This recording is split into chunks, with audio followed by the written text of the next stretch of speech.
Even if you have a non-sterile product, you're making a non-sterile product which still can be handled by hundreds of thousands of patients. The agencies have been looking at areas that have been known to become contaminated, but companies might have missed. We're monitoring every vial, every batch, and every milliliter of product we're manufacturing. The future for clean facilities is going to depend a lot on the risk-based decisions that are being implemented now. Humans are a major source of contamination. If they're removed, we would be in a better place.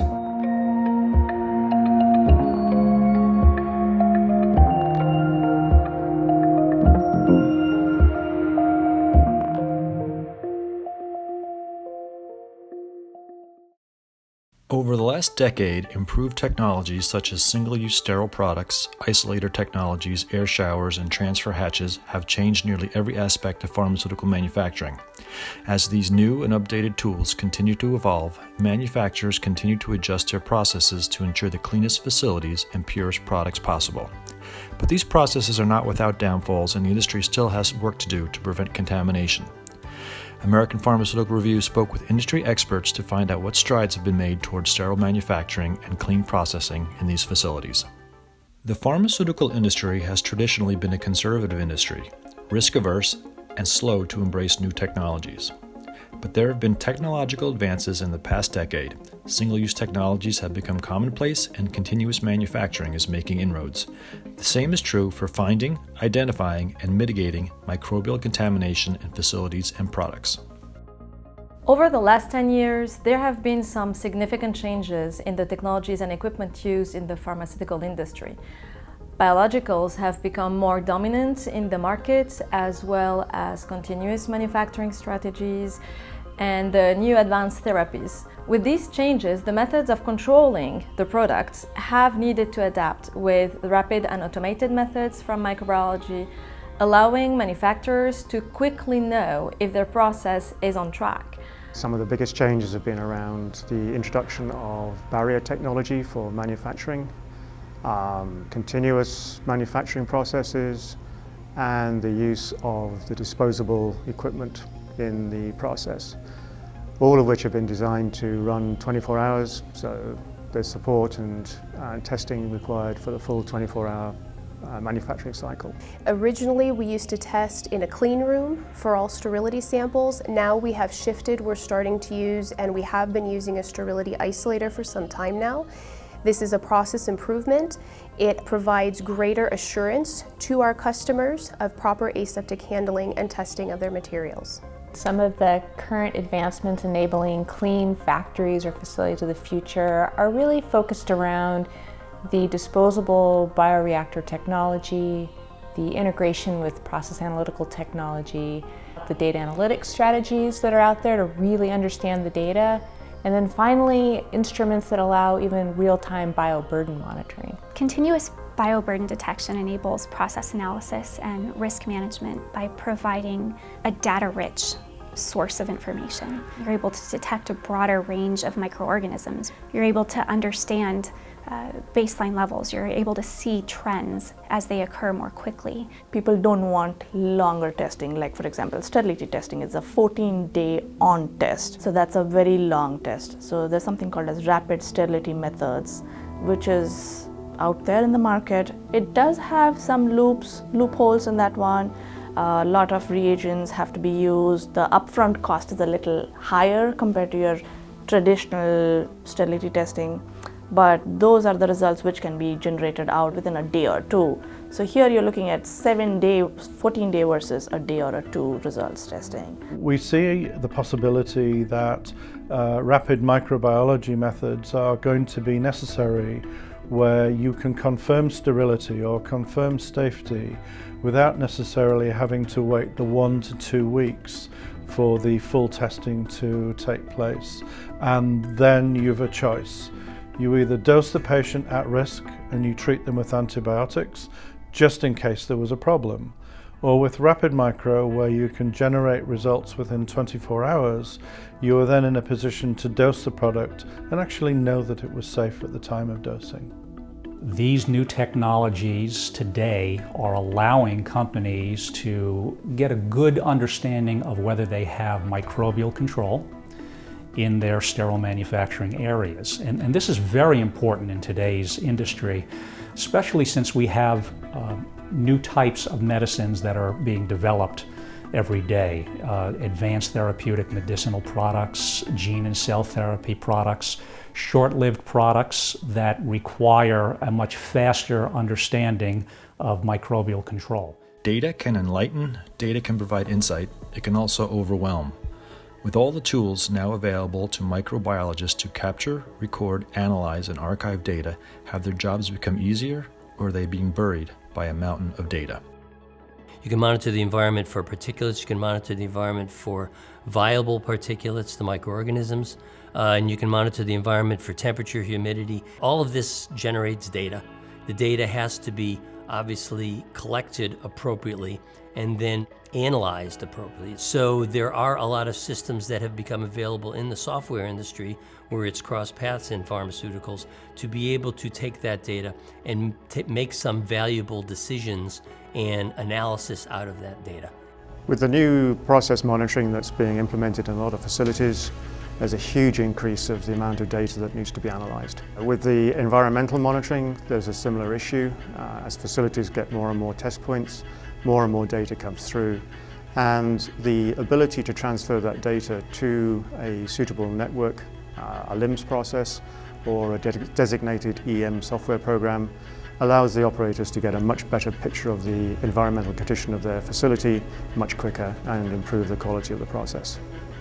There's been huge advancements in cloud services and process data historians like those of Pi and Delta V that really let us store large amounts of real-time data. And then getting at that right data at the right time concept, we can leverage the data analytics software that let us connect the data sources like those process historians with all that offline data that's really complex. So looking at our biotech lab modules or pharma engineering analytics modules, Seek comes up there as well, and we can look at how batch analytics through Seek and modules like the biotech lab module can access the data from those historians along with all that offline data. And at the end of the day, develop a real in-depth model of the process so we can ensure the same product is made over and over again. So to be agile enough to make decisions off the trend data, for that to really happen, you're going to need sort of automated data systems, tracking mechanisms and processes. And then, you know, as kind of comes as standard now, and it's very vogue, but obviously data integrity, security of the information and audit trails, and making sure that, you know, you have a 4I principle, for example, for plate counting. Really, it's moving from data to information to knowledge and wisdom. So rather than struggling with thousands and thousands of data points, we really should look at this as a holistic approach to understanding our processes and having a control technology that goes really from raw material to finished product goods. And this really allows us to have the ability to share the knowledge, but more importantly, respond appropriately to that single data point rather than treating them as unique and individual isolated data points. Regulatory agencies loom large for pharmaceutical companies both in the United States and globally. Agencies can provide guidance but can also hand out warnings and penalties that can cause financial pain. Charged with ensuring products meet the most stringent quality standards, regulatory bodies worldwide are keen to see that microbial contamination control standards are met.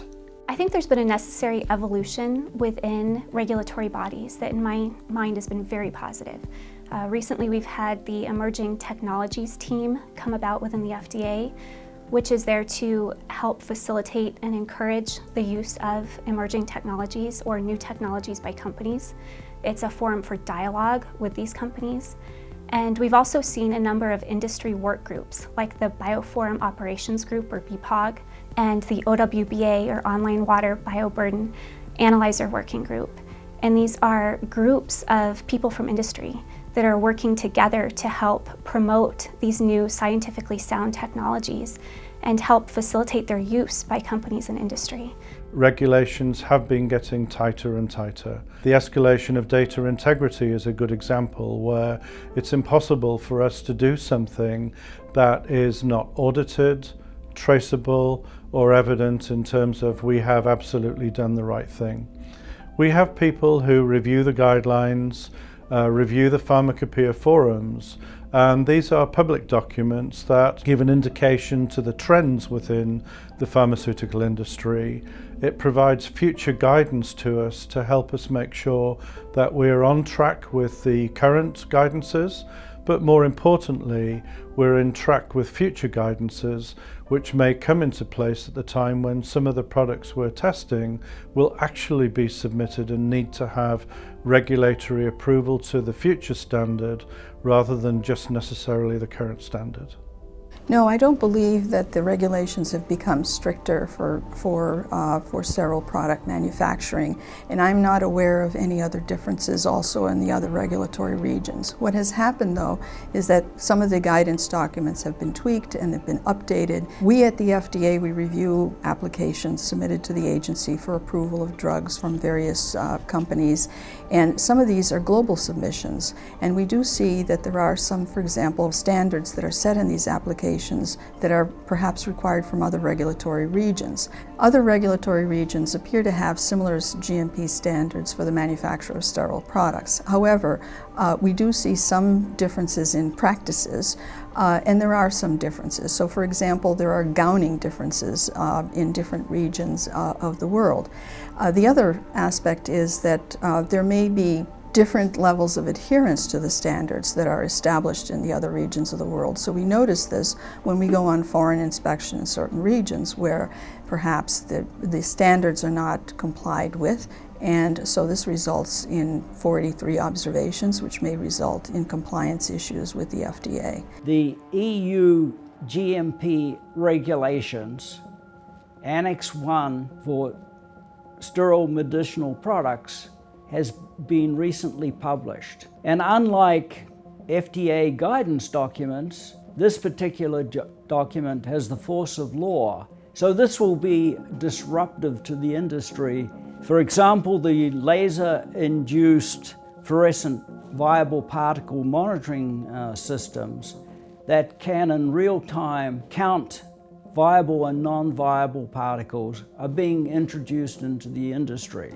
But the position that the EMA is taking is this technology, although it is not based on colony-forming units, should give equivalent numerical results to a plate count. And that's unfortunate. We see a specific requirement for a plate size or plate diameter, but we don't see a pathway for it to allow newer technologies that perhaps are different or have a different unit of measure rather than the colony-forming unit. What we'd like to see is perhaps some acceptance or freedom to operate for some of the newer technologies. Currently today we can use these for risk reduction or remediations, but really what we'd like to do is the reduced testing requirements or alternate testing requirements for some of the methods. Regardless of where the manufacturing sites are based, companies all over the world are required to show more accuracy, consistency, and security in their facilities to ultimately deliver safe medicines to the patient. Of course, this means more pressure for the manufacturer, but it also is taking us in the right direction, pushing us for more efficient innovation to cover these needs. And the FDA, for example, has several initiatives that should facilitate industry adoption of new methods, and they mention those in the guidances and federal registers. All pharmaceutical companies have contamination control strategies in place, but with new technologies and increased regulatory scrutiny, there is always room for improvement. Even though each facility is unique, there are always areas that need extra attention and can benefit from a thorough re-examination and application of the latest contamination control technologies. To be effective, a contamination control strategy can't really be seen as a series of isolated events. The entire program needs to be looked at holistically, and it's one that needs to be capable of putting appropriate corrective and preventative actions in place. So by that I mean that if a contamination event occurs in one area, then the impact across the entire facility needs to be looked at. So for example, if you take aseptic processing, what might occur in the areas leading up to aseptic processing needs to be considered in relation to what the impact might have been in terms of the aseptic processing control. So the kind of risk review that stems from that needs to be looked at wider. As part of a new contamination strategy in a company, the first thing that should be done is a good risk assessment.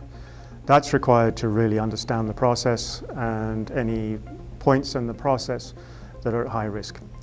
Often the outcome of that is the input of human activity within that process, and that is an area that always requires a lot of close attention. The faster you can detect an excursion due to human interaction, the better. So anything you can do to improve the contamination testing for EM, the speed of the data transfer to an environmental monitoring program, so you can review where areas are going out of control and require some corrective actions.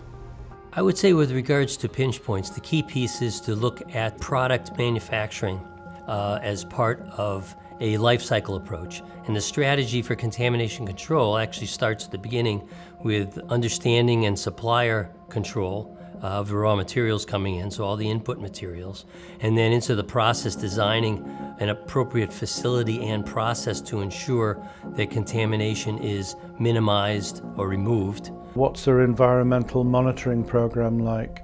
What levels of contamination do they find in their routine testing? You know, are there some liabilities associated with the testing that may in fact give a false negative? Most importantly, in terms of the positive controls that we use, that we demonstrate that the work that we're doing is completely appropriate, and that if there is bacteria there, we will find it, but we're not going to introduce any bacteria that wasn't there in the first place. I think in existing facilities that the problem takes on a slightly different form, and the challenge is to establish a comprehensive contamination control system. You really need to get that in place. And to do that, there's certain things that can help there, such as automation, being able to have formal risk assessments, investigations, CAPA planning. They can all sort of overcome some of those pain points, but it's clearly a bigger challenge. One of the most important things is in the development phase of the process to consider who is going to be executing the critical tasks of the process and what their backgrounds are. And training is the most important component here. And I'm not talking about the regulatory requirement to follow the procedure exactly as written. Do the people executing the task understand the significance of the task that they're executing and the impact it has on their process? For example, consider that we have a lot of manufacturing personnel executing environmental monitoring in our clean facilities, which are executing aseptic processes. Most of these people don't have any microbiological experience or scientific training in microbiology. So do they understand how microbes move throughout the facility?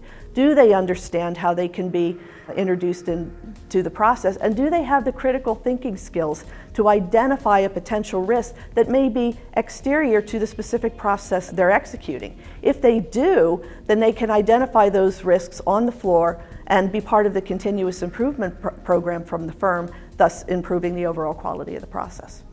Parenteral manufacturing and oral solid dosage manufacturing require very different technologies.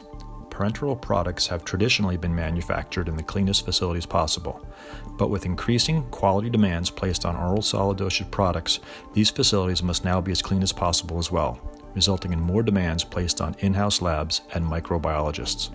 No, they don't have the same requirements for clean room facilities. However, they both have to comply with CGMP regulations as described in 21 Code of Federal Regulations 211.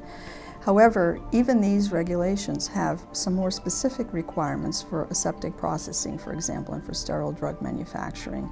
A key paradigm shift that's happened in recent years has been a shift away from testing, and at least not testing for poorly designed systems, and more towards strengthening controls and putting in place measures to reduce the possibility of contamination occurring, and particularly minimizing contamination ingress to the product itself. A clean room facility conducting an aseptic process will do specific environmental monitoring for the process itself. They will monitor their operators. And that will actually become, in many cases, part of the actual product lot batch record. Non-sterile facilities, on the other hand, don't do this. They're just required to make sure that the environment that they're manufacturing in meets the required standard for that operation. Is it necessary to be at the same level as a sterile manufacturer in terms of cleaning and disinfection and contamination control? Well, it depends. I think the question becomes, what organisms do the non-sterile manufacturers have to control for? And we know for a number of years there have been issues with non-sterile dosage forms in which objectionable organisms were found in the final product, which in some cases have caused some significant clinical events in the field.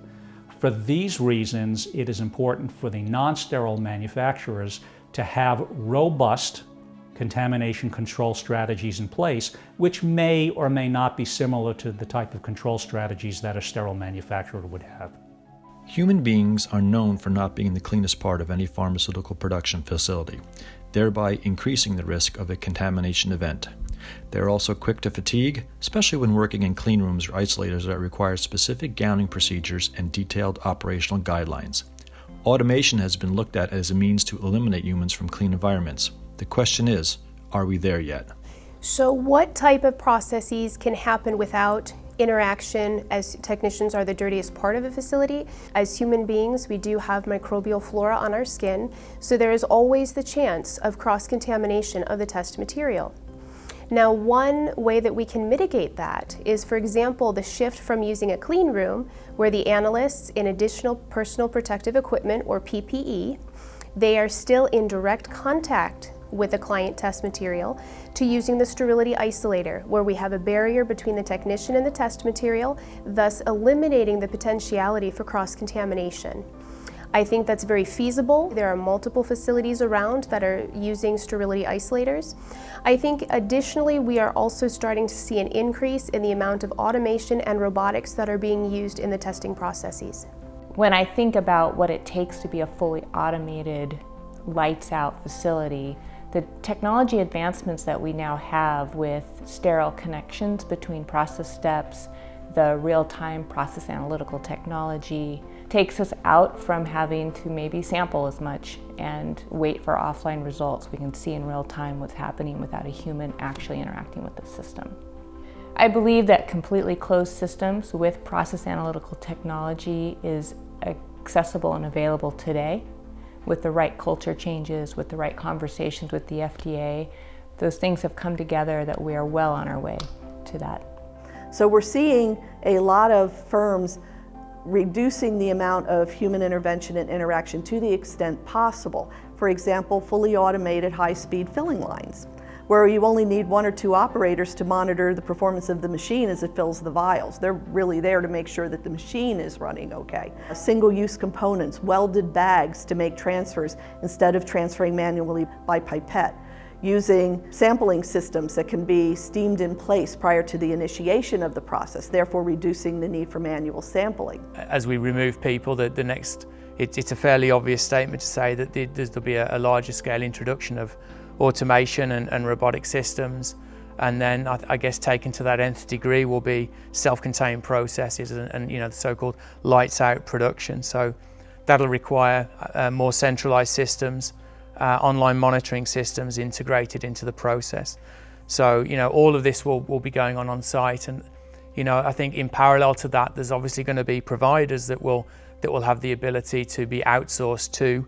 So the outsourcing of services to sort of meet those market demands. I noticed that many equipment manufacturers who make barrier systems or isolators were adding robotic arms to this equipment. The advantages of robotics is not only the automation of the process, but the exclusion of people. The operators can command the robotic systems remotely and eliminate many routine interventions. And this will improve sterility assurance. The advances in RABs and other barrier technologies for the manufacturing process have had a huge benefit. But to go with that, there's also the need to bring in some form of rapid method for microbiology testing that will allow sampling within the core and not allow any human intervention. So those processes have started to be implemented and can be made to be beneficial for the process.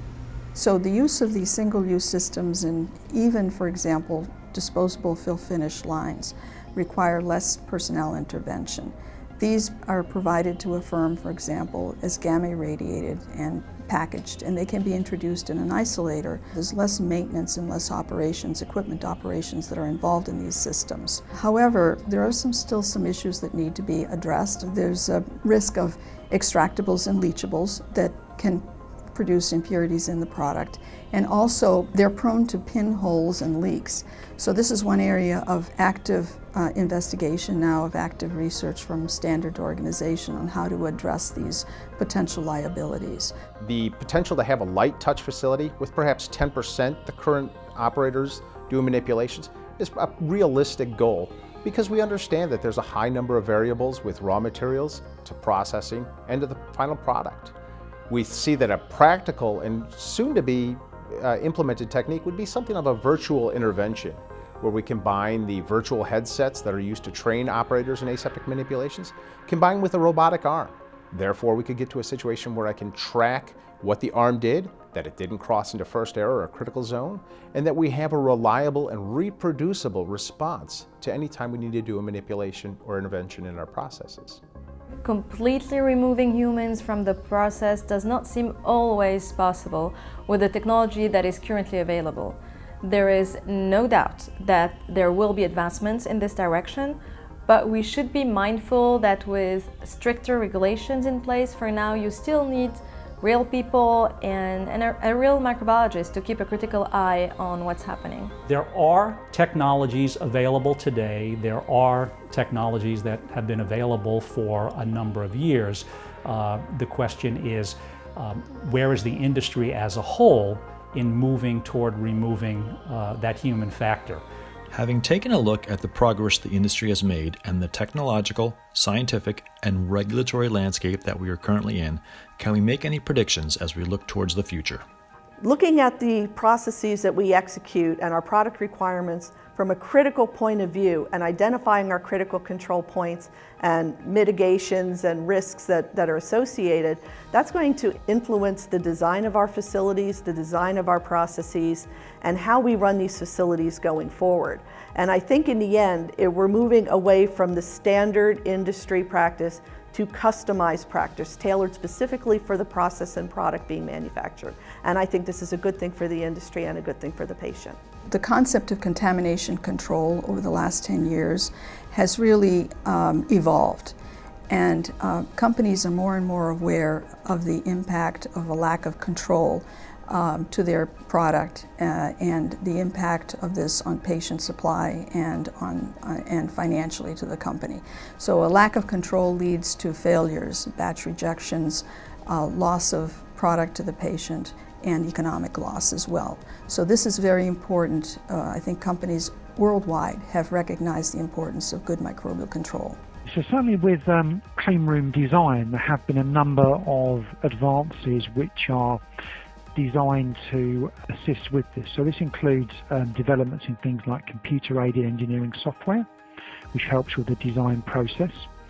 So there are software packages called building information modeling systems that can cover things like geometry, spatial relationships, light analysis, and so on, because getting the ergonomics right of clean room design and pharmaceutical process flows is of great importance. It's a combination of investing in our future by investing in training human operators that are going to participate in sterile operations better and continuously, as well as get in technology that can help separate the human operator, make it easier to manufacture that product without human intervention.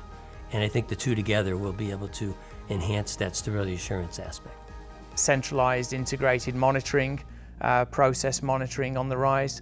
And then, in parallel to all of this, if we're going to be seeing that on site, there's going to be an uptick in companies that are going to be offering that kind of a service as an outsource partner.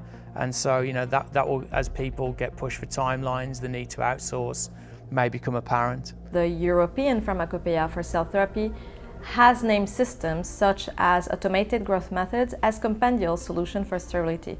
This system has been widely used in cell therapy as an alternative method for years, but inclusion in the pharmacopoeia should bring wider adoption on a global basis.